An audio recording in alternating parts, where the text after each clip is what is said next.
Hello everyone, so in this video, we're going to be comparing Notion and ClickUp.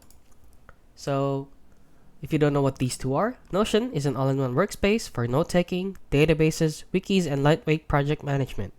It is highly customizable with a minimalist interface. And with ClickUp here, ClickUp is a powerful project management tool designed to handle tasks, docs, goals, time tracking, and team collaboration all in one place. So let's compare both of them, starting with Notion. And the pros of Notion is that it has a beautiful, flexible interface. It is also great for wikis, documentation, and notes. It is easy to customize with databases and templates, and is ideal for individuals or small teams. Now, the cons of Notion is that it has limited built-in project management features. It can get slow with large data and lacks advanced automation. Now, going to ClickUp here. The pros of ClickUp is that it has robust task and project management tools. It has built-in time tracking goals, Gantt charts, and automations, unlike Notion.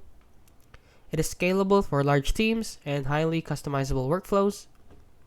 And the cons of ClickUp is that it has a steeper learning curve, which means that it is sort of harder than Notion, since Notion is very basic. And the interface can feel cluttered, unlike Notion, and it is less elegant for note-taking and documentation. Now, which one is right for you? So, you should choose Notion if you want a clean, flexible space for notes, docs, and light planning, great for creative students and small teams. So, if you're after a simple note-taking app, the Notion is the perfect one for you. However, you should choose ClickUp if you need a feature-rich project management system with deep task control, time tracking, automation, ideal for larger teams and complex workflows. And that is it. That is the difference between ClickUp and Notion. So if you found this video helpful, please consider liking and subscribing.